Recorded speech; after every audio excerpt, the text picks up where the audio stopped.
Hey everyone, welcome back to JP's Budget Collecting and the Indie Show. And tonight we are doing The Wicked and the Divine, Volume 1, the Faust Act.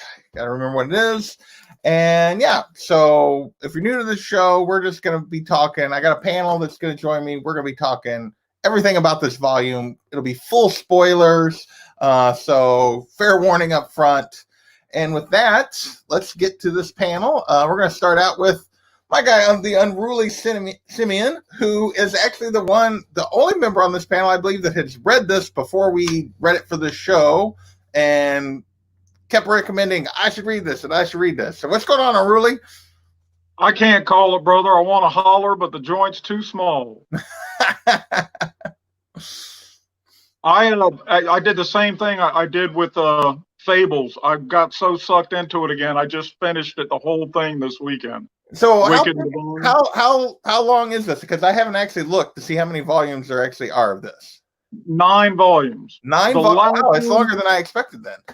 The last one just came out at some point earlier in the year in trade.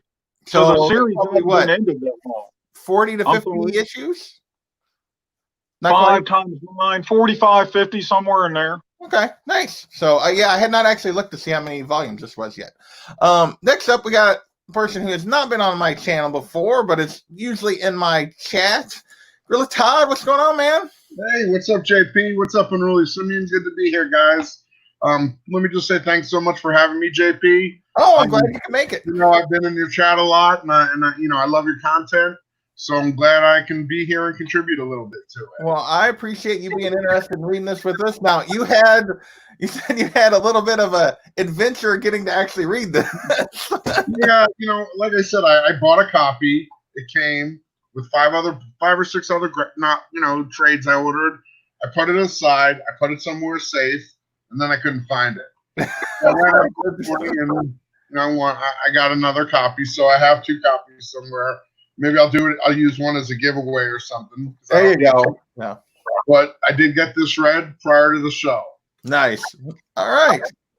And last but definitely not least is my friend Loesch. What's going on, man? What's going on, JP? What's going on, Unruly and Gorilla Todd, man? It's awesome to finally get to you talk to a lot of people in the chats and stuff like that, but to actually be on live with the people you're actually chatting with is cool as hell. So I'm glad to keep meeting more members of the community and stuff like that. So, thanks for doing this, JP, and, thanks for being on, guys. Well, I appreciate you guys joining me for this, being up for reading something new. So I'll ask Todd and Loesch, was this something that was on your radar before we started talking about this? Or is this just something you were like, okay, let's go give it a shot? I'll tell you, I had heard of it, but I hadn't, other than hearing it recommended a few times, I hadn't really given it much more thought than that. And so it was just something I figured I'll read it one of these days. Yeah. But you, Loesch? For me, I mean, I've heard about it. It was not something that was on my radar. It sounded interesting. I know my brother has read it. He, read it when it was actually coming out in single issues. Nice. He loved it, and he definitely recommended when I told him that I was reading it, doing a review. He's like, "Oh yeah," he's like, definitely read this. It's a good read. So I was like, okay. So I was definitely excited going into it to read this. Nice. Well, I'll be perfectly I'd heard of it, but I really had never done any kind of research into it myself. Other than the man and let's see, can I point in the right direction? No. That way kept telling me I needed to read it. So that was how but I honestly went into this knowing the title and nothing about it when I opened the first page. I had no synopsis. I didn't know anything about this when I opened the book. So Unruly, you are the member of our panel that had read this before. You said you had to tear through it again, the whole volumes, after you read this first one. How did you find the Wicked and the Divine? All right, so 2 years ago, maybe 2.5 years ago, I was working in Charlotte, North Carolina, and they've got a Second and Charles with a huge graphic novel section with really good prices on the whole. Nice. And so, once every 2 or 3 weeks, I'd zip over and browse through it. And they had the first 3 volumes for like $3.50 each. So, I picked out number 1, flipped through it. I liked the art. I said, what the hell, $10. And I've loved it. And I've just been gobbling them up as they've come out ever since. Nice. So you only got this as trade. You didn't buy any of the single issues then? No. Okay. All right. Well, I would really like a number 1 in 9.8, but I'm not too worried about it.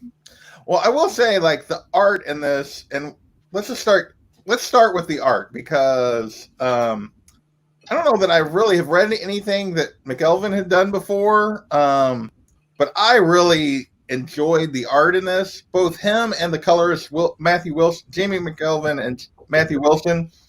Like, I really, really liked the art in this. Like, overall, like the color, like their combination of his art style and the coloring that went with it in a lot of these scenes, I think is just really, really good. I mean, I just flipped to a page, but like this whole thing where the darkness is coming in and she's backlit, and there's a ton of pages with interesting lighting, and I just think it's really well done. What did you guys think about the art in this?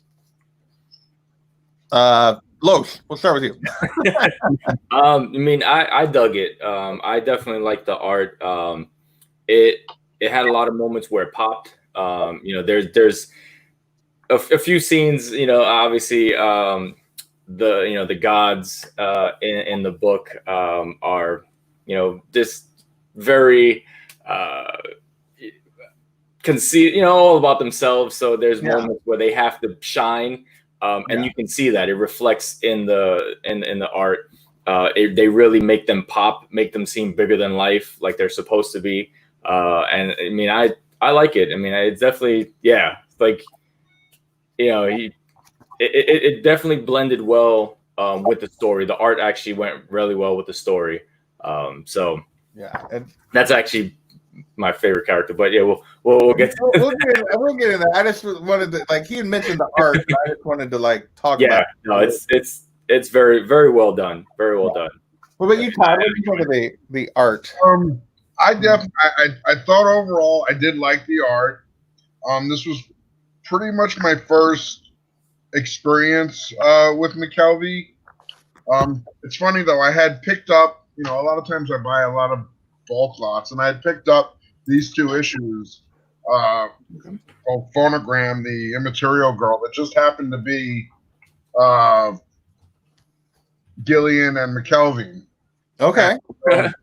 It's just a funny coincidence.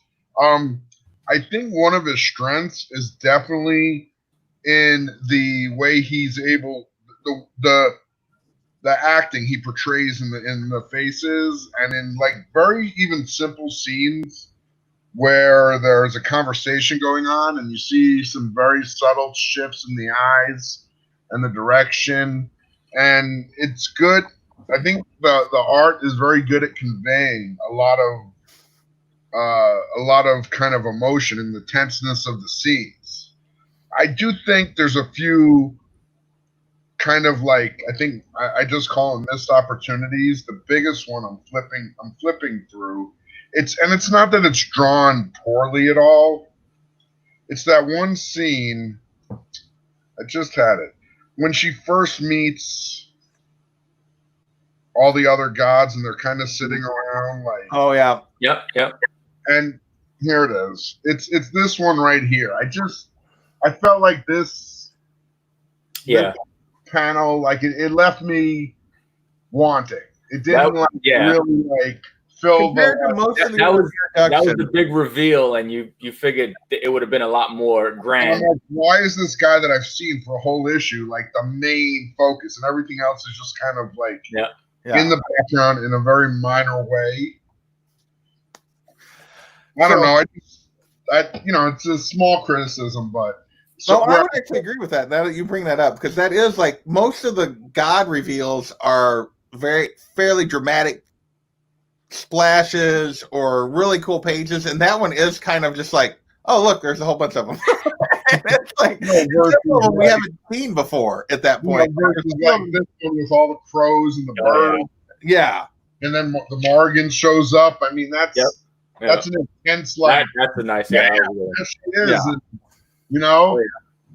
this the for a double page spread. You know, if you think about like the amount of space that they're committing to this, I feel like a lot of it is just Blue. background. It's empty. It's empty space. It's a lot of empty space. Yeah. I mean, you get panels like this, and then yeah, like you said, that one space is just. I'm not like it's not like I'm saying like empty space like has to be drawn because there's that scene when she like the one scene when she shifts the one character shifts the black to it goes to all black on the screen on Yeah. the page rather, Mhm. and I thought that it made perfect sense. Yep. I'm like, what a great way to get out of drawing a page, but it makes perfect sense. It fit. It fit in the story. Yeah. Yep. I mean, there's some minimalist pages that are really good, like this 2-page sequence here where they're going down into the Yeah, that's underground. great. That's a Yeah, good one. I mean, that's a fantastic 2 pages. But like you said, that one was definitely sort of a missed opportunity. I would absolutely agree with that. Yep. Before I get to you, Unruly, I am going to shout out the chat because I haven't done that yet. Sorry about that, folks. What's going on, Lasso? What's going on, Bubs? Who thinks she's watching this on the replay? What's going on, Oregon? Actually, Always. Bubs, it is on replay. I just knew you would hop in at this point on the replay. So, always Bubs. Always Bubs. hey, Simon, what's going on? John, Kachung, and Delphia, thank you guys for all hanging out with us. We appreciate it. So, Unruly, what about you? What do you think about the art? You said early on you said you loved the art, but talk a little more about it. What do you like about the art in this? Well, very not similar styles at all to my boy Maguire, but much like Maguire, the best facial expressions in the game. But very much like Maguire, it's being able to convey emotion with just very simple lines. I really love that. And, I don't keep track of the Eisners or any other of the awards, but if Wilson didn't win best colors every year that this was put out, then something's seriously wrong. Yeah. Because it's the colors like Frizen, it's the colors that make this. And that scene y'all are harping on, that double page spread, I like it. I like the minimalism of it. It's just these are spoiled kids that have found out they've got godlike powers. And so, of course, they want all the trappings. And this is the 21st century, so it looks like neon and, sporting to me is what they would go for. But I do agree that I would have liked to have seen more, like what's the little 12-year-old kid's name? Gosh, I could have confused. It would have been a better reveal for him. Minerva is the 12-year-old, yeah. Or her, I'm sorry. Yeah. And that's another cool thing about this to me is how some of them are androgynous, and you're not really sure. Yeah. Yeah. But the art is brilliant. The art is, I love it. Yeah, overall, I agree. I definitely like the art, and I actually would agree with your comparison to Kevin Maguire. I was thinking about because he's an artist who always I've loved for the facial expressions. I mean, when you talk about Martian Manhunter eating Oreos, he's the guy. But, and overall, I really did like the art. I don't know that one page. If I'm being, I think where that one page, I don't think it's a poorly drawn page. I just think the setup is she just walks into this room with the big reveal, and suddenly she's faced with she's interacted with a few of them a couple at a time, but she's faced with 6 or 7 of this pantheon, including ones she hasn't met yet, and most of them are just kind of in the background and not really they don't pop on the page. It's. Well, I guess if I'm critical of anything, it's not the drawing, it's the composition. Yeah. Because I don't know that the guy who says meet the gang, I forget his name. Bale or Bal or Mal. Bal. Him that whole book. Does he really even need to be that much of a factor in it? I'd rather see the ones we haven't seen yet. Yeah. Yeah. But he was the show off and the very narcissistic one. So it always had to be about him. The first time, you know, you had to reveal at the beginning of that. he has the whole mural of himself. The mural of himself.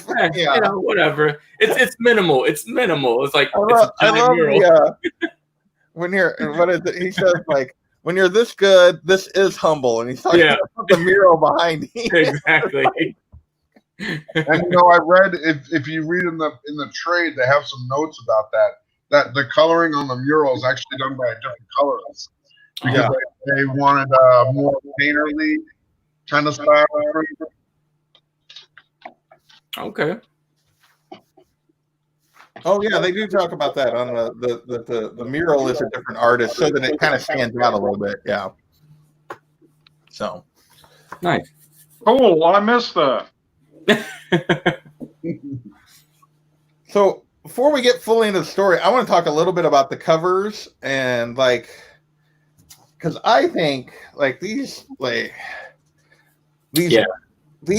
shots, and then especially if you get into the back of the trade where they have like the alternate covers and stuff, these things are just gorgeous. Like in general, yeah. Like, I mean, yeah, that's the one I was digging. I like that one. I really like looking at the trade, like when it has all. Yeah, that has all of them. I mean, they're all the same, basically the same thing. They're close-ups of these gods' faces, but they're just really well done. The lines are clean. The facial expressions are really, it's just, I dig it.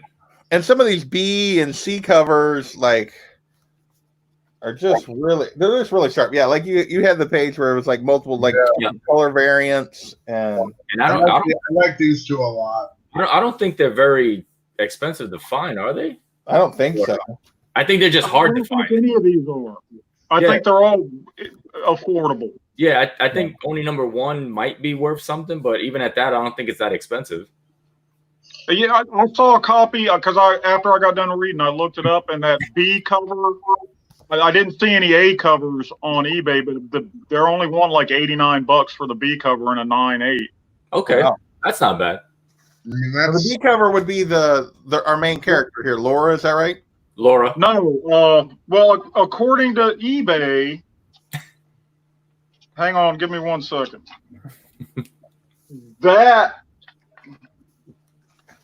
No, it's the one with Lucifer. That's the B cover. Lucy. Lucy. Lucy. According to eBay, that's the B cover. I mean, and I could be wrong.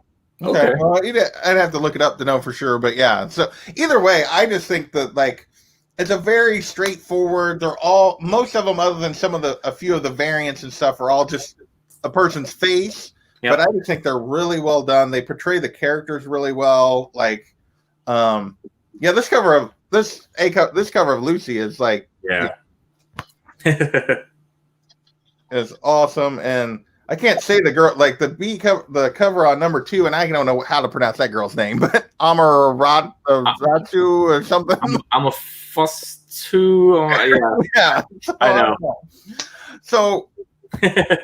Well, let's start getting into the setup of this story. So, and I'll just do a little background for people that have not read this, because I hadn't read any of it before I get in there.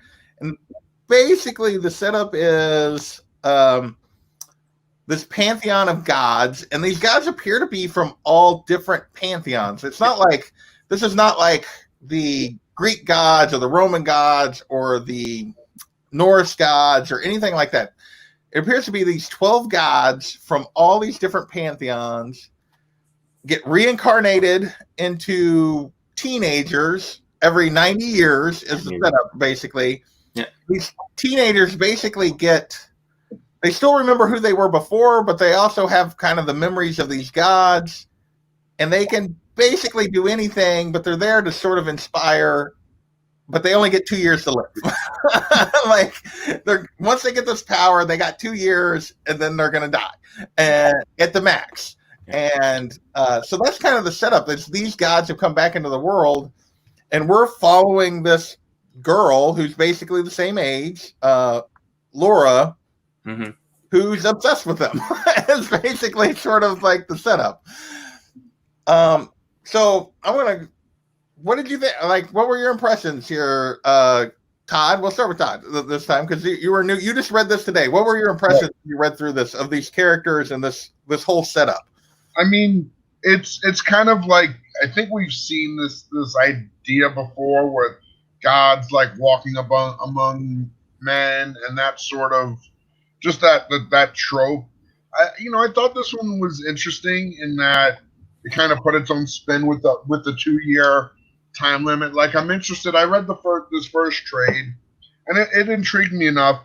I thought I was reading kind of like I thought it was going to be like a murder mystery at first, and it kind of was, but not really a true like mystery. I mean, I guess she was trying to figure it out, but you kind of knew it was another god at some point, and they kind of just did what they did at the end. Now, obviously, I haven't read any further volume, either.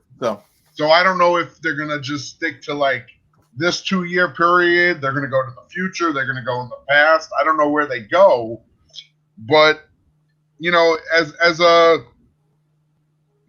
first trade and knowing that there's 9 more, it sets up an interesting kind of basis, world building or what have you. For reading I would go out and grab the second trade. I'm interested enough. It was a good read. I enjoyed it. The art was top notch. Criticisms aside, out of a whole trade, I won't judge an artist on basically 2 pages out of a whole trade, because by and far the book is beautiful. So. I like it. I definitely, the story was interesting. I mean, I'm wondering if reading it like as quick as I did, I'll probably go back and look at it again and read it, review it again and look at some parts, because like I was really like this, the page you pointed out before, like this is really like a 4-page thing with the going to black, and then on the next page is the 2-page spread of almost all black. And then on the next page, as she's coming back, it kind of comes back from darkness to full panel, to a full panel of color. So, I mean, that's some nice storytelling right there. Yeah. As the panels kind of move. I mean, and then again, the colors on the next pages when she puts the security or the police officer, I'm not sure, on fire. On fire. And it's like Gentle Annie. It does some cool stuff, and I really liked the effect of the crows, the birds. So I'm just going to walk through those 4 pages real quick. So you get that page followed by the 2 almost black pages where she's like falling in darkness. Right. And then you just basically get the opposite effect. You get almost dark and then it's coming back to reality.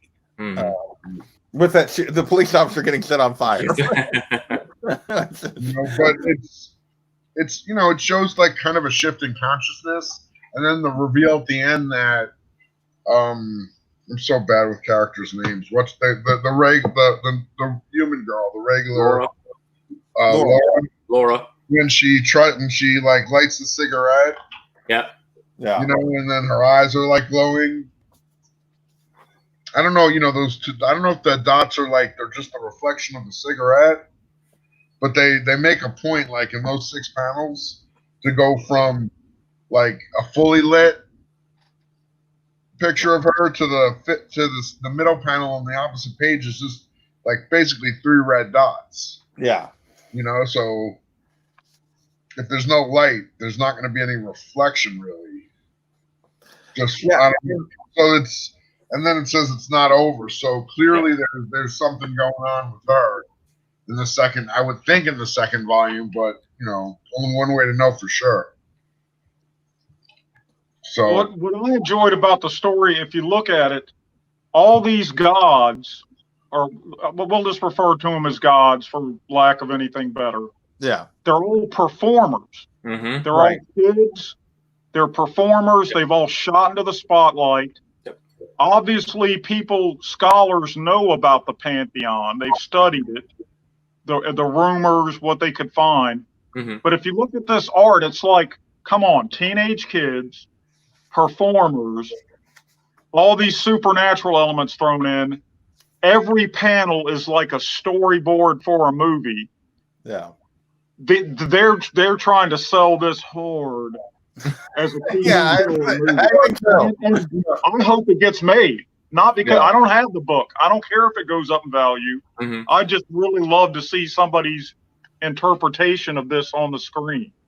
Yeah. Well, and they, and the one guy talks about it a little bit, like that because they're all like performers, and they're basically like they come back to inspire humanity in some way, even though some of these gods are sort of evil.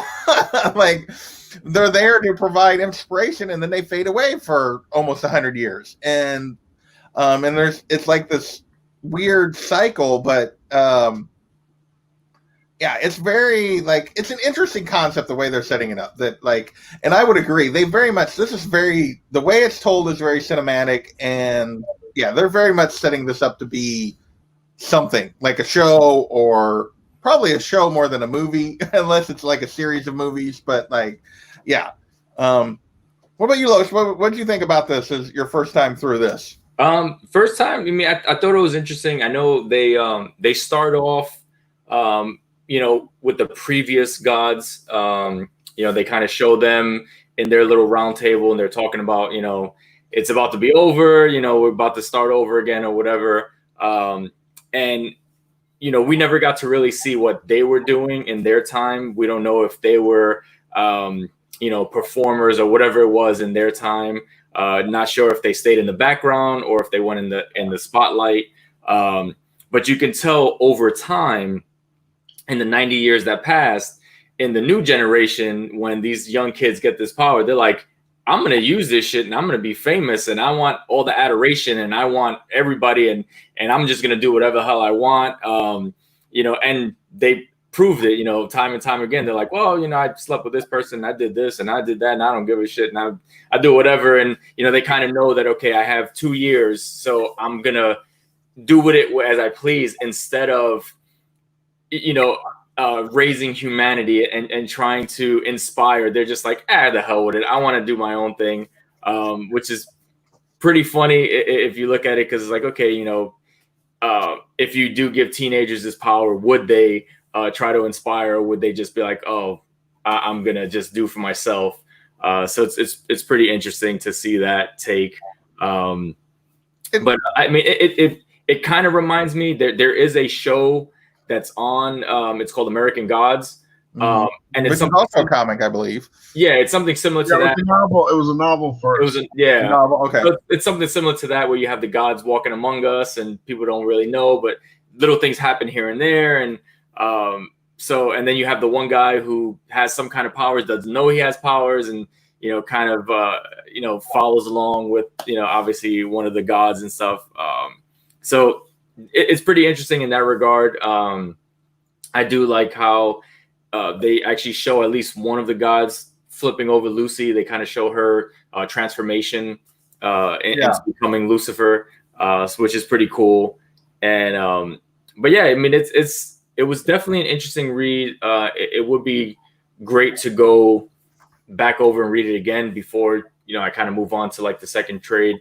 Mm-hmm. Because I definitely am going to continue on with it. It left me wanting to I will definitely come back to this as well. And no, it was definitely a good read. It was interesting. I did like some of the takes on the gods, and obviously, most of them are going to be pretty narcissistic, and like it's all about me. I'm the best god out of all of them, and whatever is like, oh yeah, sure, they do this, but I'm the one. I'm the great one. Which is pretty funny. I do feel like one of the things I found interesting with this, and particularly as we get into spoilers where the story goes, is these first 5 issues are very much about Laura and Lucy, which is short for Lucifer. And you really, other than the one scene, few scenes there at the beginning of that fourth issue or whatever, where you get Ball or Bale or I mean, you get a little bit of insight into him, but the rest of them is a very cursory look at the rest of these guys. You really don't have any like you were talking about how their perception is and how they're using their powers. Almost all of that's coming from Lucy. She's telling a story about all of them. And really, all the description we get of the others is Lucy's perception of the other gods. Mm-hmm. Like when they're looking for potential people that could have committed this crime, this murder that she's being blamed for, like she gives her perception of all of them. Yeah. It would be interesting to see who the others. Yep. Like how the others actually match with Lucy's perception, because just to give away spoilers right here, like at the end of this volume, Lucy dies, like head blown off, like no coming back from that kind of. No. And at that moment, I thought, I was like, okay, that's like, I'm sort of invested in the world, but that's one of only two characters I'm even slightly invested in this story at this moment, and they just killed her off at the end of issue 5, and it's like,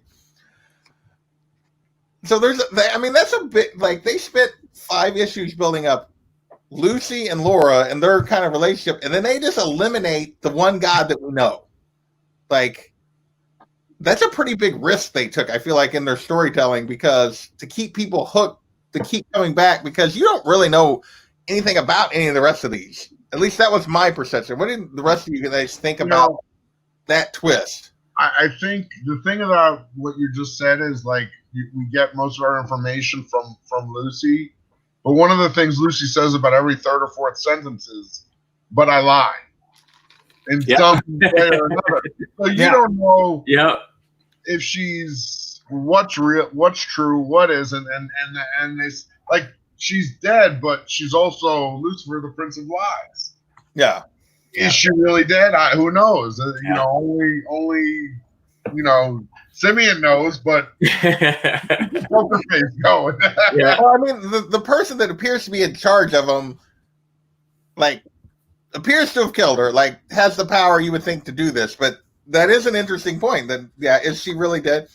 And and the reveal is at the end is what we've seen Lucy do all through the book is basically she can snap her fingers and create flame or explosions or fire or whatever when she snaps her fingers. Yeah, the reveal you were talking about that set up this panel with the her eyes going red. Did Lucy actually view her with some of her power somehow? But she basically she snaps her finger and lights the cigarette. And at one point, she tells her she'll make her a demon. Yeah. And then she's like, "Oh no, that was nonsense. I can't." Yeah, it's like we can't do that. I don't know what you're talking about. We can't give anybody powers or anything. I don't know. Yeah, she says she can't do that. Then she gives her the gift, which is like the pack of cigarettes. It only has one cigarette left. She said, "Here's my first gift." Yep. And repayment, and then she dies like right after she says that, and it's like, so you don't know what Laura is at this point, or and just based on what's in the story, the one Norse guy creates his Valkyries, so they have some ability to create, to imbue power to others, or he even says, "I don't do anything, I just make things." Yeah, I mean, that's the one line I think I got from him that. Yeah, that's about the only line he really has. At least so far. And one I really like. We haven't even met yet, so let me. This is another page I really like the storytelling. You have Laura on top when she's confronting all the gods, and then even this, the way he does this with the broken kind of, not the full faces. I think that's a more powerful image than that double page spread. Yeah. And then it's got the older god at the bottom with that creepy butterfly looking spider mask. The teacher. their keeper or whatever she calls herself. I forget now what she calls herself. So, sorry, go back to put it right back on the screen. And then another little thing is this, like when they actually show Minerva close up, I don't know about you, but does that not scream Clash of the Titans? That little mechanical owl. The mechanical owl thing, yeah, that's very weird. I mean, they even talk that she, like, there's even the line about the mechanical owl that she claims it's a prototype for an owl phone or something. Yeah. It's like this weird, like, yeah, I don't know. Yeah, and in the scenes you can't really see it, but in that panel, you see it close up, and you can see it does not look like a biological owl. No, it's clearly hang on. No, nature. Like, it's clearly like some kind of mechanical. It looks like it's definitely robotic. Now you're absolutely right. Clash of the Titans, it was all about mortals and gods, Yeah, specifically Greek gods. But I just think it's maybe a little embedded something. Well, what's really cool is the pantheon is supposed to be 12 gods. Mm-hmm. We never meet them all, not in this parade. no, We don't even hear them all being referenced. no. And it's more than one character mentions Terra. We never see her. Or Well, we see her Lucifer putting like the mustache and stuff on her poster. but if you flash back to the very beginning, Mm-hmm. when they're sitting around the table, there's only 4 Yep. that are still there. Yeah, you see skulls and 4. Yeah. So there's really a lot of interesting things. Another thing I really liked that I noticed was after Lucifer gets arrested in the courtroom, they show a scene where Laura's sitting with their parents and they're watching the news. Yeah. Yep. Well, look in this panel. Who's this? Laura's little sister? We never see her again. Yeah. And then 2 I didn't pages even notice later, her over there. when she goes to prison to meet to visit Lucifer, Yep. if you notice, standing outside the prison are all these like acolytes of Lucifer dressed exactly like her. Mm-hmm. There's all kind of cool little details in here. Like when I read a comic, it's no matter how great the art might be, I'm just story. And then I'll go back and look at the panels without reading to see what I missed. Mm-hmm. And then I try and combine them together, you know? Yeah. Nice. But yeah, I totally missed the little sister. I never even noticed that. Yeah, I didn't catch that. I think I might have missed that myself. Well, I'll tell you what, this is the 3rd time I've read this. Okay. And what I just mentioned about the little Lucifer acolytes hanging outside first time I caught that. Yeah. Nice. I mean, there's a lot of cool things in here. There's a lot of cool touches in the background, and just it's a well thought out story. I will, like, this first volume is very, like, you can tell they put thought into the gods they were going to choose and how they were going to kind of set this up, and what they're, even though we haven't really seen all of them or personalities, like, there's enough here that they've done all the background work. They're not just like throwing this together. I guess they have you can see they're laying the foundation for a plan for something that's bigger than like that they've done. I mean, you talk about there's all these gods that we haven't seen yet, but you get like, there's a thing, I'm not gonna be able to find it, where Laura talks about like that she's seen them all, and she kind of gives her impressions of them, and like she gives her impressions of them, and then later we get Lucy's impressions of all of them, and they sort of match up, but they sort of don't. And then other than like the Terra thing, where everybody apparently thinks Terra's like, who has like the most normal name of all the gods, is like this biatch, but we know nothing about her other than she appears to be very self-absorbed, at least according to them, who are 2 people that are pretty self-absorbed in their own rights. Yeah, did they I'm not sure. Did they mention that it was always the same 12 gods that get reincarnated, or was it different gods? Well, they mentioned like in the one scene. I thought they mentioned that it was kind of like a rotating thing. So when they pass away after the 2 years for 90 years, you're not sure if you're going to come back after that 90 years. It might be a new god, and then you're still sitting in the background for maybe another 90 years before you come back. So it could be 180 years or 270 or whatever. Yeah, I remember. I think one of them says at some point if they want to come back. If something that's like that. But when we see Lucy becoming Lucifer, the old lady says, "Oh, I missed you." So it's clear that they can come back. Yeah. And I think they established there's some kind of rotation or choice to it. Yeah. I don't know if it's a rotation or if it's a choice, and maybe all 12 don't come back every time, or they're not very clear, at least in this portion of the story, like how this pantheon got set up, because like I said, how they get selected or something. They're very different gods from very different religions and faith. This is not you think the pantheon and you think the gods of Olympus. Mm-hmm. This is not that.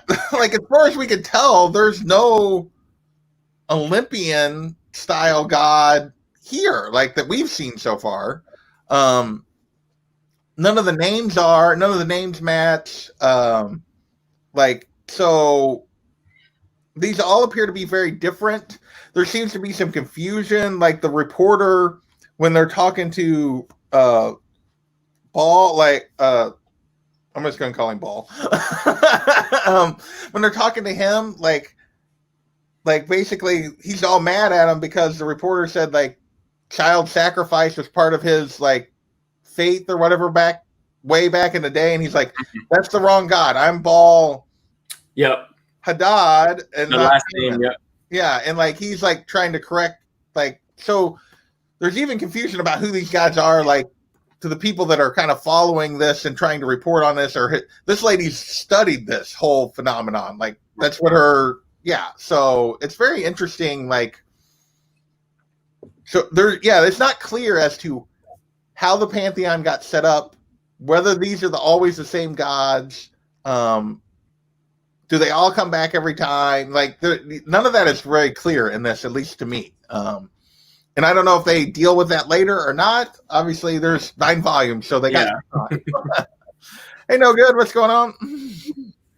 Well, one thing's for sure. Lucifer is playing Lucifer to the hilt. Yeah.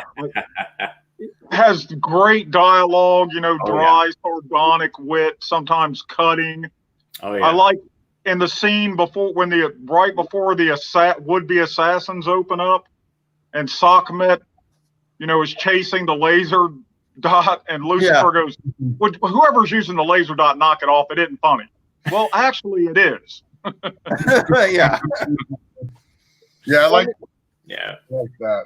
I mean, the whole Lucifer the whole time is like you get these little scenes and her facial expression, and you feel like the way he draws her face and what she's saying is she's being very genuine.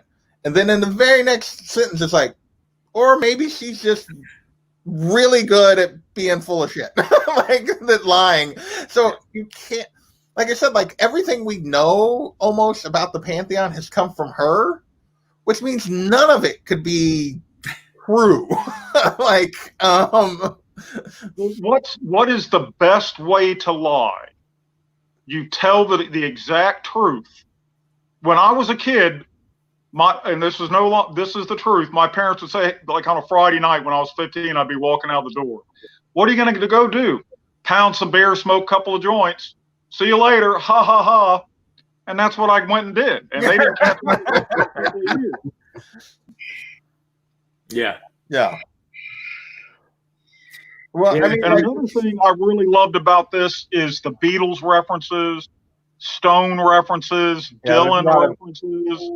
Mm-hmm. The author is showing his age a little bit because that's not something your average teenager knows much about. Yeah, I thought it was interesting when Lucifer puts in the ear pods at the end. And then they make a point to show you she's listening to the Rolling Stones. Yeah. Well, and when the assassins open up on her, they scream Lucifer, and you guessed my name. That's pretty cool. Yeah. Yeah, she's definitely she, you know, obviously she's one of the main characters. It's kind of built around her, but she is definitely the most intriguing character, the most likable character for, you know, being kind of twisted. She's definitely she's definitely charismatic. She draws you in, but that's if you kind of believe in that that realm. That's what Lucifer is. It's you know, the person's very, you know, that being is very charismatic. It draws you in. It tells you what you want to hear. It lies like crazy, but it's a lie it's a lie that it believes. So for it's not a lie. It's the truth, but for you, it's lying to you. You know what I mean? It's like and she even tells her that. She's like, oh yeah. He's like, well, this could all be the truth, or it could all be a lie, or it could be the truth. Or it could be a lot. Like she just like keeps on. It's like, well, yeah. There's the whole thing. Like when she's you know, trying to Laura's trying to convince her not to escape after she's been locked up for killing this judge, which she says she didn't do, which it appears in the moment she didn't do based on her reaction to what happened. But again, she's Lucifer, and she says, "I can't do anything more." She's talking about it. She can't do anything more for her. And then, hell, maybe I'm even lying about all of this, and it really was me that killed the judge. You know, and it's just like, and she delivers it with the same like facial sincerity that she's delivered all the stuff about how it wasn't her. And like, so I will be honest, like when we get to the end of this, and and her head gets blown off, I'm like, part of me was like, well, son of a bitch, why am I going to keep reading this? Because she's easily my favorite character. Yeah. But like, there was a part of me that was like, you want to think they have to have something better. So they got to take it to another level. Yeah. It's definitely when Laura, that kind of that last time before Lucifer kind of breaks out of prison, you know, she's like talking to her and stuff like that. She's like, hey, okay, one more time. Like, what's going on? It's like, he's like, I think I gave up on asking for the cocaine. It's like, at least you got some cigarettes. It's like, right? And she's like, she finally get it. She's like, you know what? You know, they don't believe me. They want me to rot in here. I think her ultimate game, because I really think that she actually did it. But I think her ultimate game was trying to get the rest of the Pantheon to kind of follow in line with her, right? So she's like, hey, I don't want to die. I want to continue on. She's like, the hell with this 2-year thing. And she's like, let's see if the other gods will kind of follow in suit of me. And they were like, nah, you're going to rot in jail, you know, for the 2 years and stuff like that. And, you know, then she was like, I'm breaking out of here. I'm done with this crap. But she broke out. Obviously, she could have broke out a long time ago. And she's like, all right, whatever. I'm out. It's like, so it was like, I think a little bit of it, like, I agree with you a little bit, is I think, now, I don't know, I'm not 100% convinced that she did actually kill the judge, but I am 100% convinced that, like, when she killed the 2 gunmen that set up all of this, part of it is she's going against whatever the old lady's name is, Anaki or whatever the heck it is. I can't pronounce all these names. Yeah, Anki or something like that. Yeah, Anki or whatever. Because Anki's basically advice is don't draw attention to yourselves. Don't actually show your full powers. Like, stay away from the, you know, like they're singing and like doing stuff, but don't really prove what you can do. Don't really show what you're fully capable of. And I think Lucifer just wants to show, like, and she's trying to draw the rest of the Pantheon into, like, full on, let's just we got 2 years. Let's just do what we want. We're gods. Like, we're gods for 2 years. We only got 2 years. Let's do whatever the hell we want for 2 years. I do think there's a little bit of that going on. Yeah. Like, and I think ultimately when they tell her, she starts out to be patient and wait, and when she realizes they're not going to come for her, like they're just going to let her rot, she's like, screw this, I ain't spending in here. Like, I'm getting the hell out of here. Yeah, I'm gone. And I also found it very interesting when the scene in the courtroom where she's like, basically like, all I did was snap my fingers. What did I do wrong? And you know, what did you? Yeah, prove that I did something. Are you going to rule that I'm a god? Like, like putting the legal system to the test. It's like, I snapped my fingers. How did that do anything? You know, and she's calling, she's kind of playing by their rules and showing like, if you acknowledge what I am, you have to like, in order to actually convict me, you have to acknowledge what I am. And that's the situation she's trying to put the judge in. And it's like, you have to acknowledge that I'm a god. Yeah, I'm a god. I did this. And like, yeah, it's, she's very much trying to convince the world and show the world that, yes, I am this. And trying to get the rest of them, I think, to follow suit to a certain degree. Mm-hmm. What about you? Go ahead. In that last second before he died, you could tell the judge believed. Yeah. Yeah. But listen, don't get too depressed about Lucifer dying. I promise you, the ante keeps getting up throughout this series. And as much as I like Lucy, Laura, she is awesome. Yeah. When she confronts Morgan, or when Morgan and Baphomet are fighting down in the subway, and she jumps up to stop it. Yep. And then later on, when she's trying to save Lucy and she runs down in the subway, calling on Morgan, that's pretty bad. Yeah. When she loses it in the Pantheon's headquarters, she shouted them all out. She's a really badass. I really dig her. Yeah. Yeah, I would, I think, and they do a really good job of like showing her, like we get a lot, of course, this is all being told from her perspective. And like you get a lot of thoughts in her head, and there's just a lot of stuff that's very much a teenager, and her thoughts ring true. And like there's several scenes, but the one that I think is the most obvious is when they're following Ball into the Pantheon to go meet him, and they're talking back and forth, and he's saying things, and she's like, "I'm 95% crushed right now," and then he says, "You saw me perform, you liked it," and she's like, "I loved it, I love it," and she's like, "It was okay." Right. And she's like, in her head. Nailed it. Yep. And it's just they give her a lot of little moments to shine. Yeah. I can guess that I can only guess. But basically, I think it's they're planting seeds that are going to be paid off in future volumes. Definitely. Yeah. No, she's definitely, I would say, like, for me, and as far as characters, and part of it is because they're the only two characters they really develop. But those, like Lucy and Laura in this, are both really, really well developed, really good characters in this first volume. Everyone else is kind of on the periphery at this point. I'm sure you're going to get more into these gods and other characters as the story goes on. But yeah, Hey, Seven, what's going on? So Tacoma, thank you. What's going on, Newbie? A bunch of people jumped in.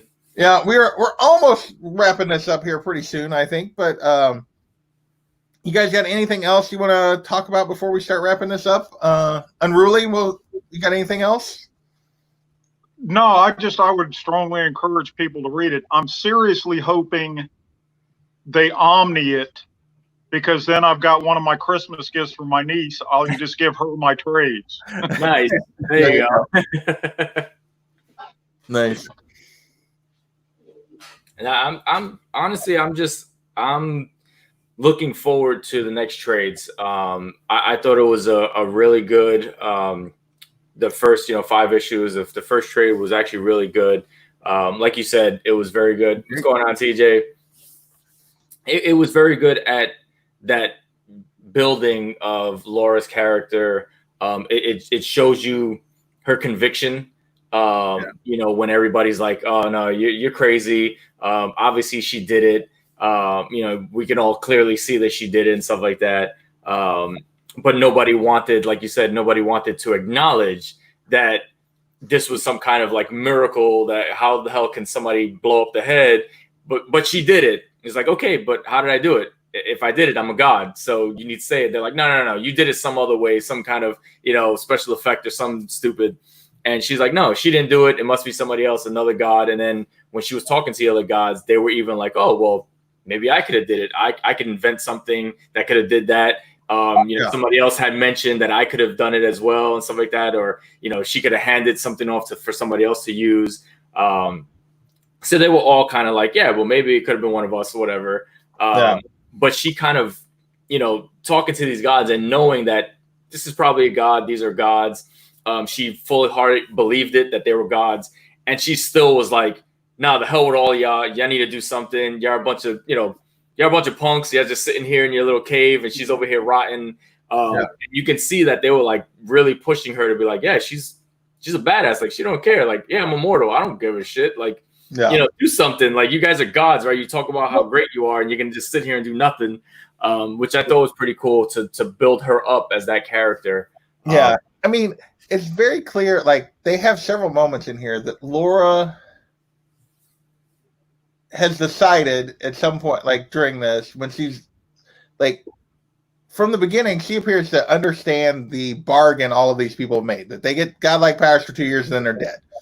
And she wants that bargain. She doesn't want a long, boring existence. She's happy to like have 2 potentially great years and be gone. And like, so it's a very interesting perspective, because she wants what they have, and yet she doesn't come across as particularly envious of any of them, like necessarily. Like, she wants what they have, but yet she's very like, I don't know. It's a very good. I really like the way they portray her in this, and her perspective on this. And that's a bargain that only an incredibly young person would find attractive. Yeah. Because they don't really know the value of years. When I was that age, if you've taken basic psychology, you know the immortality myth, right? Mm-hmm. That most of us don't grow out of till our early to mid 20s. I know that very much my thinking. I mean, a month after my 17th birthday, I was in the military, Yeah. But once you hit your late 20s, early 30s, that's just not a bargain you would make gladly. No.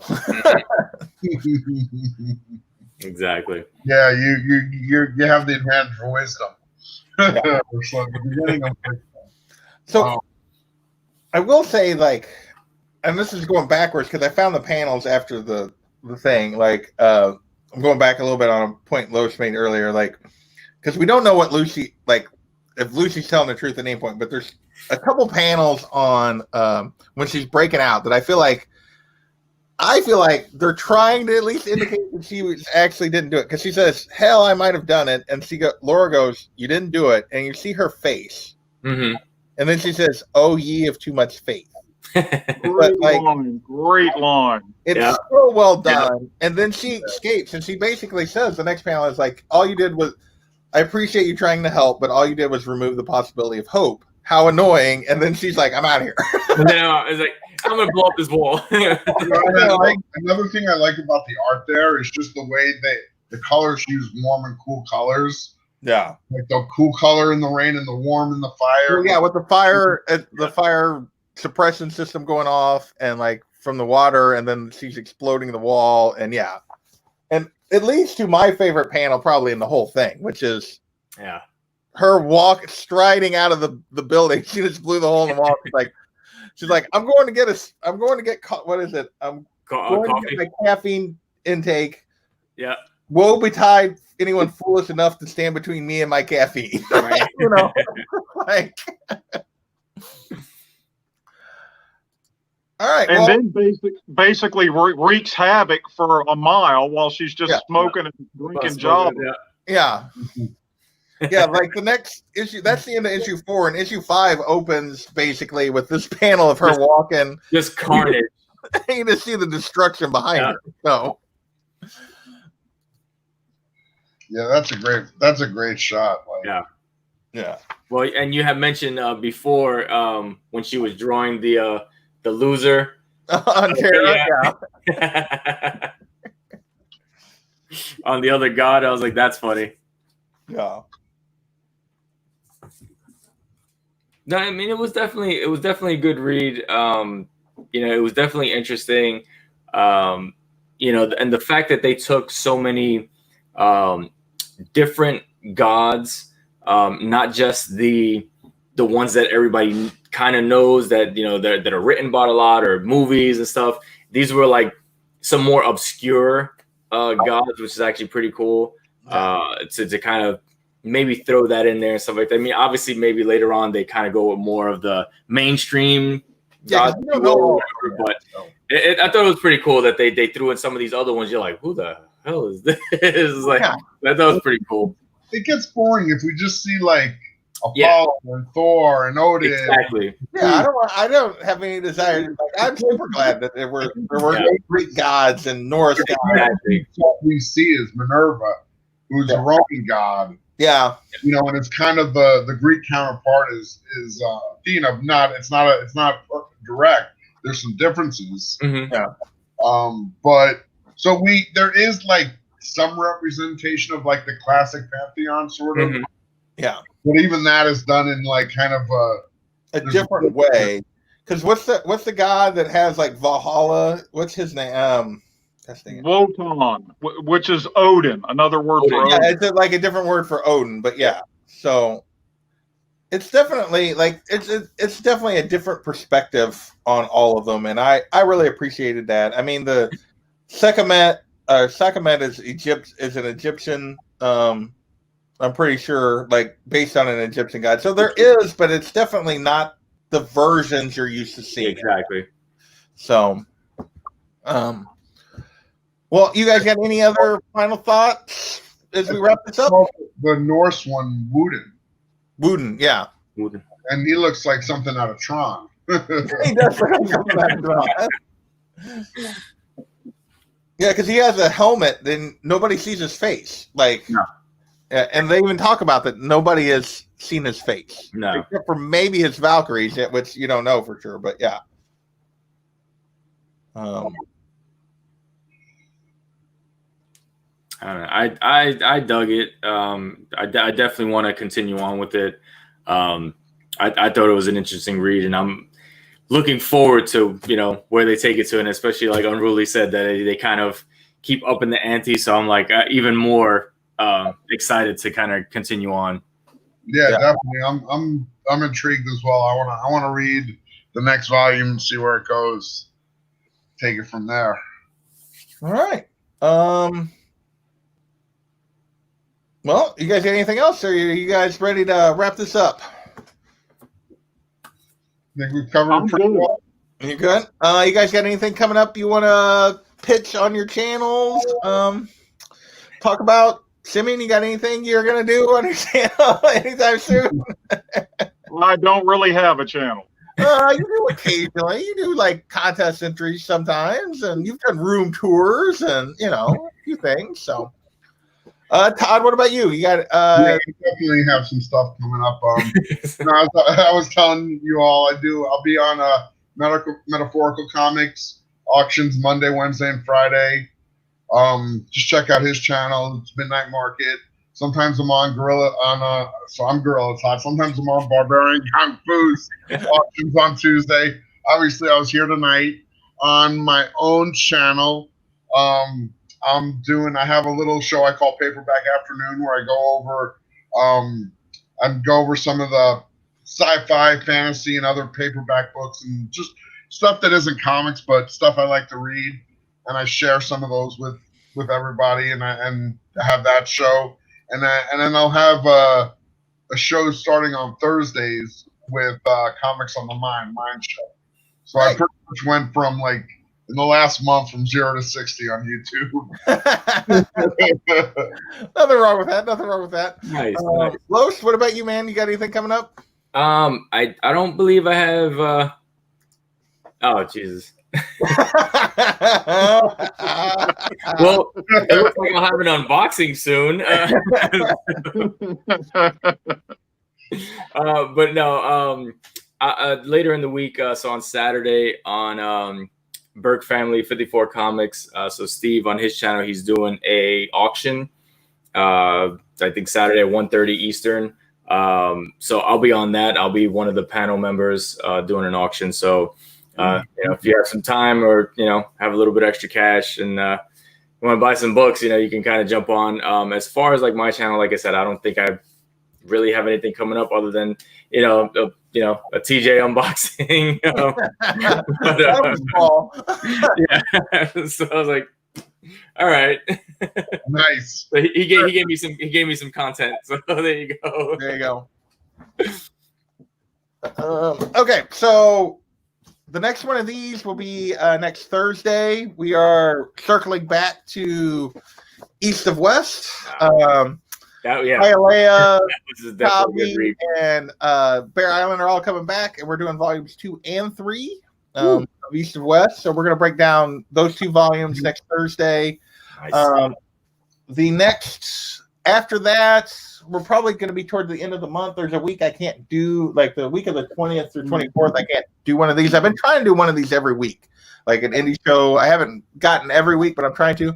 But toward the end of the month, we're doing God Country. Matt, the boy who had 7, who was in here earlier, and I are going to be the new readers on this. And we got Backseat Driver and Mr. Garrell are joining us for that one. Both are fans. Heard that's an excellent read. So you got till, I think we're shooting for maybe the 30th, but that week of the 27th through the 31st, sometime that week, we're going to do God Country. So if you want to read that before we do that. And then Saturday, what is that, the 18th? We're doing the next Gotham City Chronicles, Batman Year 100, Kavi, myself, and Old Wolf. We'll be doing that breakdown. And then obviously I do my look backs and some other random stuff like in between. So those are the things I got going on. Hey Sharon, you are here just in time for us to say goodbye. Say goodbye. What's up, Sharon? And we will catch you later. I want to thank Unruly, Gorilla Todd, and Lois for hopping on with me tonight, talking about this. I want to thank everybody in the chat. You guys are awesome. Yes. And, Definitely. Thank you, JP, for having me, and thank you to everybody, to Lois and Unruly and everybody in the chat. Thank you so much. Thank you, everybody. Appreciate it.